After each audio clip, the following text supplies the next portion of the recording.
I was just always wondering when your character took a bullet wound and then you basically played the plugged-in character, how you as an actor perceived your character perceiving the world. How was the last part? How I perceived myself perceiving? How is it that you thought your character perceived the world as a kind of plugged-in character? Oh wow, that's it's a fantastic last question. I can tell you from the point of view as the actor, that whole sequence resonated with me very strongly in that time frame right before we shot that. We actually were on hiatus for a writer's strike, and during that sequence I was in a car accident and I broke my neck and was in a neck brace for 4 months, and it coincided perfectly with the writer's strike, which was just a stroke of dumb luck. And when I came back to work, the producers were extraordinarily fragile with how they handled me, literally physically. They didn't know what to do with me because I've got hardware in my neck, I've got titanium rods, and this had just happened. I'd just come out of the neck brace, and so they said, well, fuck it, we'll put him in a bed. Just lay him out. And so we did that sequence where I got shot, and then of course it evolved into what it became, and it resonated with me. It was very difficult in some of those scenes to be back in a hospital bed with all that gear and all those tubes and wires, and the circumstances were very realistic for me. And I thought that the evolution of Anders into this hybrid was, at first I thought it was just what I explained. It was just a deflection. It was just a way to, write the character into something. But, man, they say you make lemonade, right? So I sort of embraced it because it was difficult to play in the beginning. There was just mountains of dialogue, and there was episodes where even Eddie was directing, and he said, dude, we can just tape the shit on the ceiling. Just keep talking. I don't care what you say. You can say anything you want. And so I just started rambling.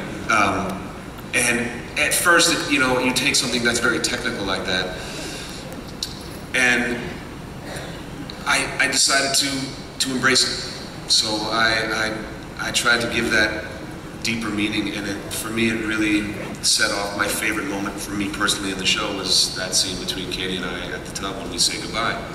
And I say, I'll see you on the other side. Everything that I did for those 6 weeks that I was in that tub and in that goo and in that bald cap, in that bed, and in this near catatonic state was leading up to that one moment where we say goodbye, and I thought was actually a very hopeful, optimistic moment when I said, I'll see you on the other side.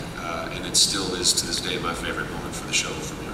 It's my favorite moment too, and I think that it was a really hard, when Trucco got hurt, it was a really kind of, when he got shot and I had to catch him, I was so scared I was going to hurt his neck again, that it was this moment where he was like, it's fine, it's stronger than yours, just grab me. And I was like, I'm going to break him again. And then and when he was laying in that bed, it was so hard for people that were kind of like not even around when it happened, but just the phone call. The phone call of, Michael's broken his neck. It was just this moment where it was like, holy shit. And all you had to do at the very end in that scene, it was so profound to me because it was just like, all of a sudden I started crying at the very end because I was thinking about everything that had happened in your life in the last 6 months. And it was just incredibly heartbreaking, but so powerfully optimistic about you could go through something so terrible and actually be stronger. And it was such a beautiful thing, but it was really hard, that stuff, even for the people around Michael, because it wasn't just that they put this actor in a bed because they put him in a bed. They physically did because they didn't know he was going to be able to walk or not. Right. So it was really scary. Yeah. And we just brought this panel way down, so everybody's just like... I'll bring it back up because I wanted to hang on his little thing, his little neck brace. I thought he had a halo on, and it was really just a brace, and I thought he was going to have one of those things. And so when I talked to him after he got out of I talked to him when I think you were in the hospital, and I was like, can I come hang Christmas lights? Decorate me like a tree. I was really disappointed when he didn't have the halo. So this accident happened right after the writers told you that you would be a Cylon.